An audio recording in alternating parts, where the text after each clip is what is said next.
propagate ko sa akong mga tanong. Ikat na ko sila kay tagas na kayo. Mahangaba na sila, maakyat na sila sa ano, kaya inaan ko sila. Pinuputol ko. Ito.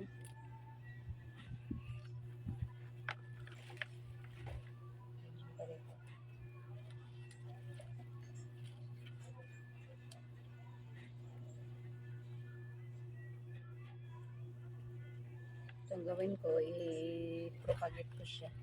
I-repat. So, may mga ano na tayo dito. I-repat natin. Ilalagay natin siya sa pot. Kasi,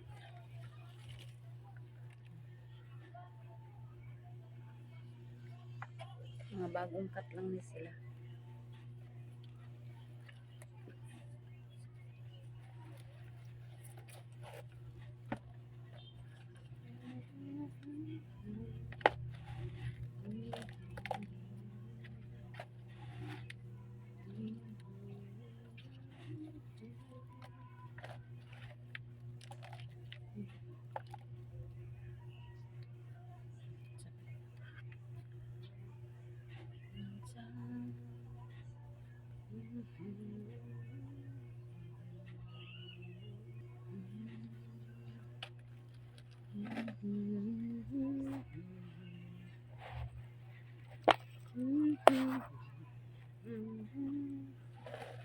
Ayan. Tadaan! Ganda niya. So, kung may magkakagusto nito, bibinta ko to. So, ito naman.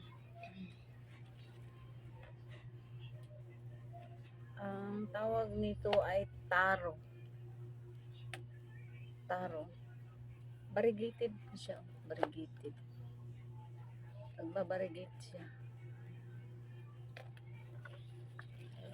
Ilalagay ko siya sa ito lang.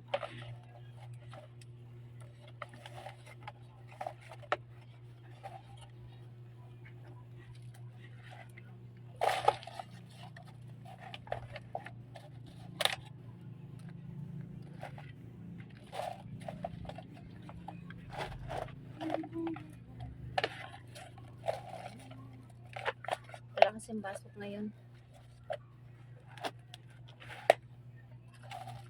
Bukas ay culmination. So, magtitinda ako sa kantin bukas. Culmination of So, ayan na siya.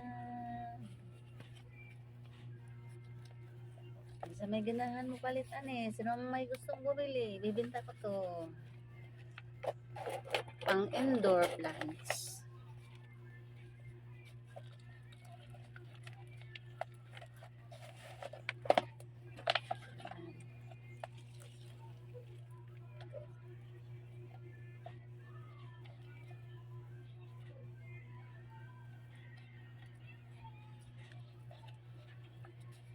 Pinutol ko sila kasi maakyat na sila sa ano. Mahaba na yung ano nila.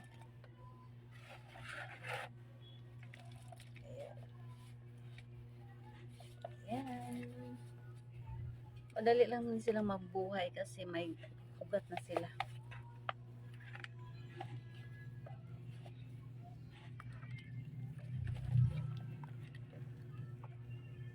Tsaka may naitanim na akong isa. Ito. Ring of Fire. Ayan. Ring of Fire. Ito ay Ring of Fire. Ito din Ring of Fire. Mayroon akong variegated nito pero nabinta ko na yung mga buds maliliit pa. Yung isa, ito, taro.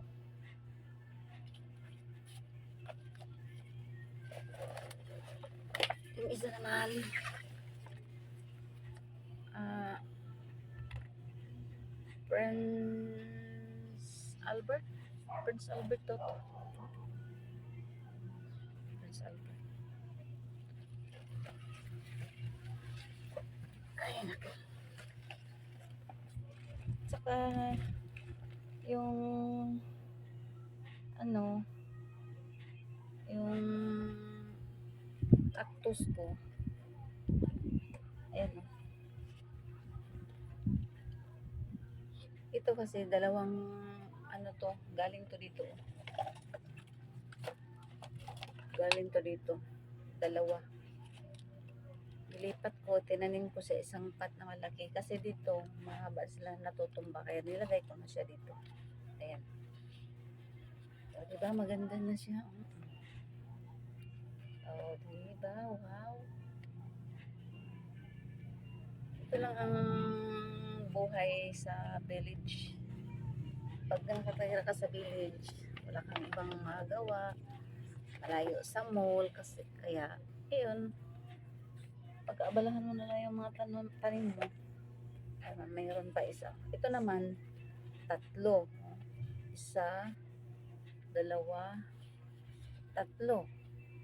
Oh, ito rin yung mga pot nila, oh, maliliit. Maliliit, natutumba na sila kasi mahaba na. Kaya nilagay ko na lang sila sa isang pot. O, di ba? Mas magandang tingnan. Tapos, ang nilagay ko ditong pangpataba, yung mga, ano, di ba yung mga balat ng saging? Huwag yung itapon. Lagay nyo siya sa isang sako na maliit. Pag napuno na, lagyan nyo ng konti, lagyan nyo ng anong lupa hanggang ano siya, ma-decompose. Pag decompose na siya, ito na ang ano nyo, ayan, itim. Ano siya, pampataba na siya ng mga plants natin. So, huwag yung itapon yung mga pinaghihimayan nyo ng mga ano, yung mga gulay katulad dito. Ito, stem ng ano to, saluyot. Ilalagay ko rin sila dito. Kasi pag na-decompose na sila, yan, pagpataba na sila ng mga tanim natin. Nung nakaraang mga buwan, di ba, sobrang init. Kaya ang nangyari sa mga tanim ko, namamatay sila. Kaya marami akong initi na mga pot. Marami akong initi na pot kasi namamatay. Sobrang init. Tapos dito naman sa amin ay yung tubig binibili yung tubig ay yung isang container, yung isang container na basta yung isang container, yung 7 liters, 10 piso yun pag nagpapaigib ako. Kaya maraming plants na namamatay. Pakita ko sa inyo yung mga plants na namamatay.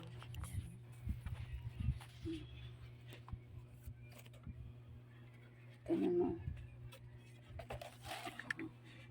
Dito kasi ako sa likod ng bahay. O, tingnan mo. Ayan, patay. Oo, mga patay sila. Ito yung namatay siya. Puti lang may tumubo na Maraming tanim ang namamatay. Empty na sila. Yan.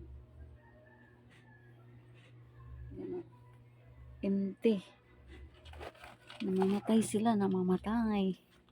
Kawawa yung mga tanim. Yan, namamatay na yung mga fern. Ito naman yung mga cactus ko. Lipat ko sila dito. Ayan, cactus. Ayan. Ito, namumulaklak na siya.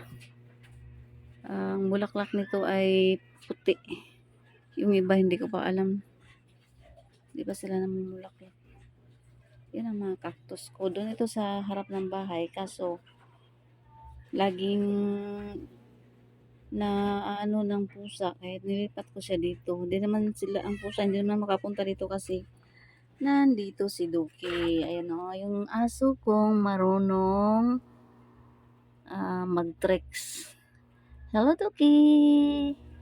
Duki! Oh, hindi makapunta ang mga aso dito kasi si Duki nandyan. Nahabol niya. Diba? Kaya, ngayon, wala kasing pasok. Dito na lang ako sa bahay. Toli, naglalaba ako.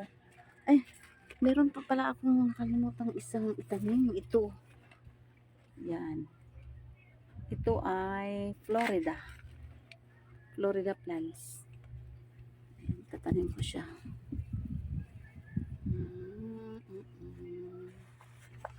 Ayan. Ayan na siya. Naka-ready na kasi itong mga pot ko. Nilagyan ko na ng ano. O, diba? So,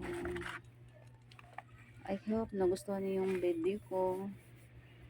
So, don't forget to like, comments, and please subscribe my channel. Thank you for watching. Bye-bye.